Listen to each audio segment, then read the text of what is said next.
Welcome back. I know we said back on Monday we'd be featuring the Quincy College Foundation today, but due to unforeseen circumstances, we've had to postpone that until January the 31st, so I hope you'll tune in then to learn more about that. So we reached into the bullpen for our designated guest, and we came up with the number one, our Executive Director, John Caleri from QATV. Hey, John. Joe, my right arm's ready to go. Put me in, coach, right? I was going to tease folks and tell them there was going to be a special surprise guest, but then they would thought it was Santa Claus. So yeah, exactly. So I couldn't do that. And so, I'm not much of a surprise. thanks for filling in. Of course. And we do want to mention the folks at Quincy College offered their sincere apologies. There were unforeseen medical issues that came up. We do want to feature the foundation. It's pretty new. It's an organization that funds student education. Mm-hmm. So we'll have Paul Barbadoro in the chair of the foundation and another guest on January 31st. We hope. Yeah. And Quincy College has been great partners with QATV. Oh, yeah. We appreciate them coming in and being guests, and we appreciate that they're willing to share all the information they have with Quincy College and what's going on for the community.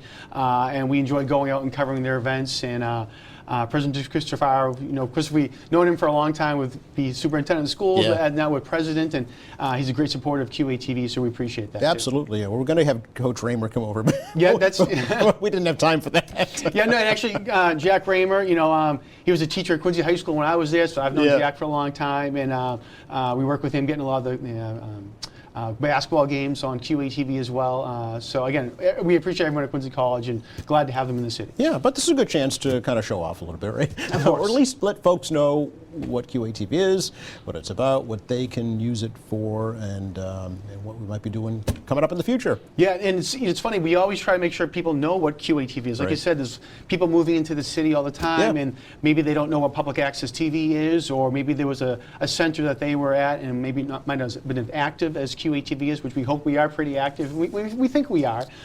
So, we are here for people that live in the city of Quincy to produce their own TV programs or come in and volunteer on TV programs that staff or other volunteers produce.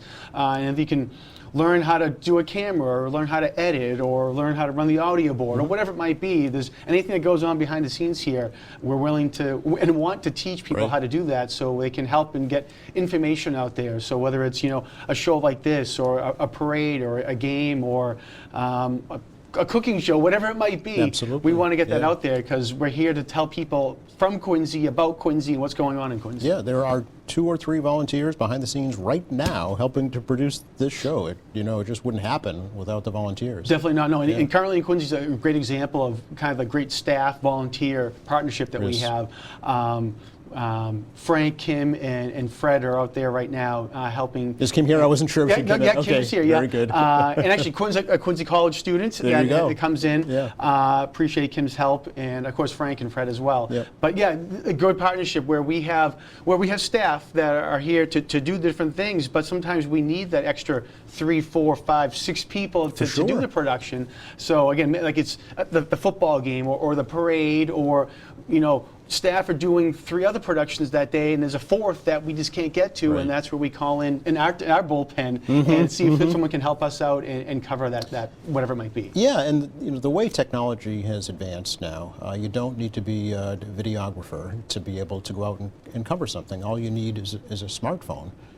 Ultimately, that's one thing you can do. So, and we can teach people how to use your smartphone, correctly, quote unquote. Yes. For TV. For TV, exactly. Yeah. So you can get out there and just so how it looks, but also we can say, get a little bit closer. Here's a microphone or different things like that, some tips and tricks to make it look better. Or we can say, what, do you have a bigger camera? Do you have something a little bit more, oomph and power behind it? And yes, we do. So we can train you how to use that, and you can use that as well. Absolutely, and it works out great, and it allows us to bring things that happen across the city to viewers all year long. Exactly, and one of the longtime mottos of Quincy Access TV is members make the difference, and the members are, again, our volunteers and people that live in the community, and we wouldn't be able to do this without all those volunteers. And I want to say thank you to all the volunteers. Again, like the people that are in the studio, the people that come in, maybe it's once a month, maybe it's once every 2 months, maybe it's 3 times a week that they come in and produce the shows or volunteer on the shows.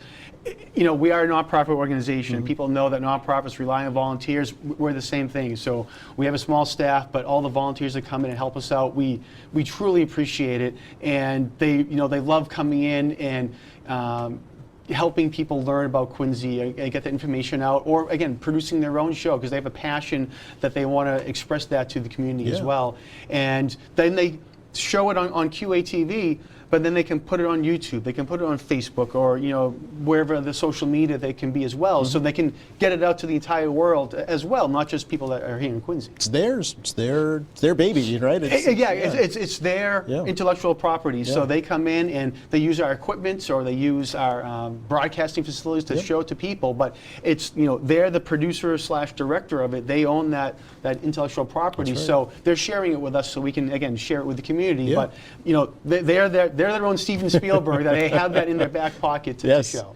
The past month, I would argue, would be about the busiest time of year for us, for sure, just based on all the activities that go on throughout the city. You mentioned some of the bigger ones: Thanksgiving football, the Veterans Day parade, the Christmas parade, certainly, all the different community holiday celebrations. Those we could not do without those volunteers. 100%. No way. The middle of November to kind of the first week of December, first week and a half, it's definitely a very busy time for us. Veterans Day parade, Christmas parade, 2 parades. Again, we had a lot of people come out and help us out like that. And it's important to the city of Quincy as well for us to show that, but people that can't get out because it's cold or physical abilities or whatever it might be. The veterans events particularly, right? Because some of those folks are older. Exactly. So for them to be able to sit at home and be able to, feel honored for those veterans that have served but can't get to the ceremony, or loved ones that are veterans, and they can see what the city of Quincy is doing for that. So they can see the parade, they can see, the great honoring and the speeches, that were done this year and every year for the Veterans Day parade. Just get out there and do that. And then, big parades like the Christmas parade, that's, the annual tradition. Maybe it's a little too cold for some people to get out there, or, for whatever reason, they're maybe the grandkids are at home and they're watching it while son and daughter go out to watch the parade, something along those lines. That's probably more true. Exactly. But we want to bring that out to people like that as well, because again, it's kicking off a big time here in the city of Quincy, and of course, Christmas is a big time for a lot of people. So we want to be able to share that and have everyone be involved, so they feel like I couldn't get to the parade this year. Well, you can watch it on TV and still. It's not as great as being there in person to see everything go by, but at least you can say, oh, wow, I saw the parade, I saw all that, and see what's happening. Yeah, and I know we see that particularly with the Thanksgiving football game, because folks are all around the country, but they're still tied to Quincy, especially on Thanksgiving Day. 100%. I get a lot of feedback from people saying that, I'm traveling to visit, relatives in Florida this year, but I really want to watch the game. It's like, well, we can do that. Or I live in Quincy, but I'm cooking dinner, so when people come home from the game, we can have a nice warm meal to eat. So they turn on the game in the background, they're watching it. And this year, of course, was one of the all-time games, if not maybe the all-time game for between the two schools. So it was fun that we were able to do everything for that, get it out there. Of course, it was a rainy day, so a lot of people were like, "Oh man, I'm just gonna skip going," and maybe they came out later because they saw how good of a game it was, or they did stay home so they could stay dry. Turn on Channel 8 or the HD channel 1072 and see it, or again go onto their website streaming as well, and watch like that as well. And again, it was one of the classic all-time games, and a lot of people watched it on QATV and on our live stream, but people saw highlights of it on ESPN or Channel 4 or Channel 5. I was told it was on Good Morning America. Oh, is that right? About, that final Hail Mary play that we were able to share that out there. And when, again, going back to our volunteers, seeing that, hey, I worked on that game. That was the best play in the country as dedicated by ESPN. It was pretty cool. And I woke up the next morning to a text message saying, "Did you see this?" And I was like, "What did I see? What?" And I was like, "Oh my goodness!" Yes. So it was, all the major networks picked it up as well as the local stations. I know reached out to ask for permission to use it. So feather in our cap. Even the mayor congratulated us on being there and catching that. So so things like that it's good footage. Sometimes too, they say, "Oh wow, that blurry game that you can't use the footage for. Right. I got so many compliments about our coverage for that game, and Ryan McWade, who's one of our Yeah. staff members, who was on camera, he was the only camera that day because of the rain. Right. So he did a fantastic job, Did. and I don't know how many people said, "Wow, the camera work was unbelievable. It was great, and it was smooth." I have to give credit again to another longtime volunteer, Peter Doherty, who was Yes. directing in the truck. Yep. Anna El Torre, another longtime volunteer who was on graphics. Michael Jarvie was in truck technical directing. Brian Cox, Chris Potter were in the truck, and I know I'm forgetting somebody else that was in the truck there as well. But it was just again a team effort where it was one of those games where everything just came together smooth, and it was just.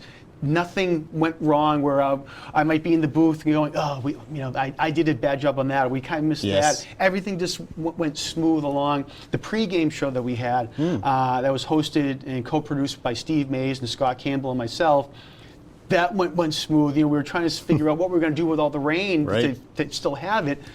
Things came together. The guests came in. Steve and Scott did a great job.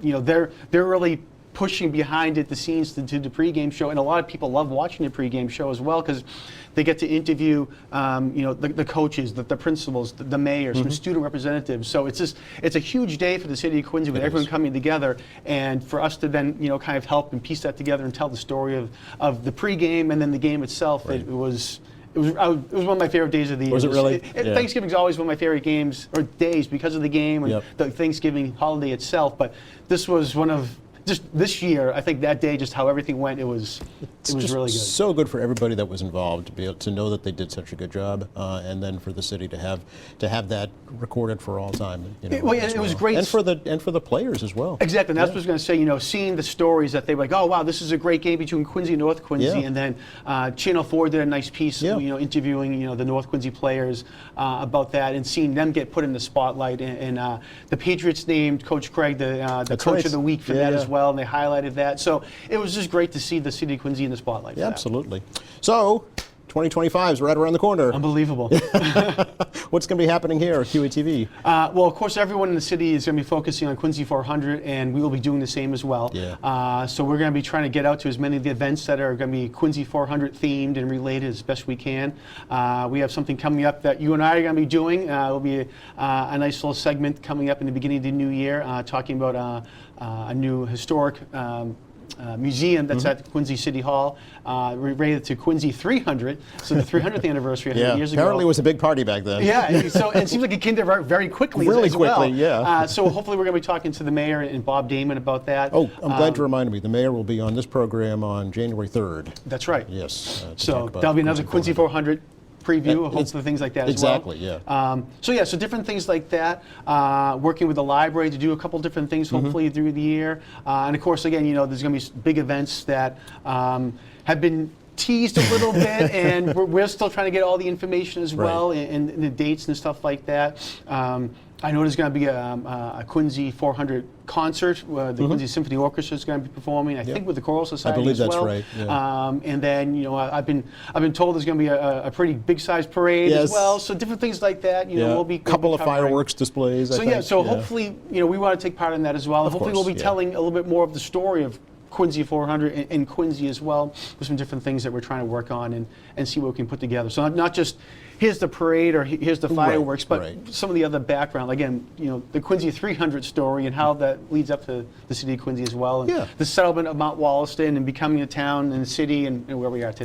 That's right. We should. That's the celebration is the settlement of Mount Wollaston. It's not really the city of Quincy being incorporated 400 years ago. Right, It started as Captain Wollaston, say right, kind of crashing into Marymount. Yeah, I was just going to say Captain Wollaston coming to Marymount, and it's funny how Wollaston and Marymount, still together today. The city knows that, and that part and how it got settled and. So we'll be focusing on that for one of the big things for Quincy 400. And that'll open up a lot of opportunities for volunteers and members to help out. Definitely, with all those definitely. productions as well. So definitely people that are interested in looking to help out with that, we encourage you to give us a call or visit our website for more information. And whether, again, it's Quincy 400 or just, I think I want to cover a soccer game, or I want to cover that community meeting, or I want to, do my own show, so whatever it might be. Whatever, yeah. We're here to do that and hopefully help to get it done. I'm glad you mentioned Ryan McWade, because we really should focus on how great he's been working with the schools and being able to feature so many programs that the schools do. Right now it's all the holiday concerts, of course, but throughout the year, different events at different schools.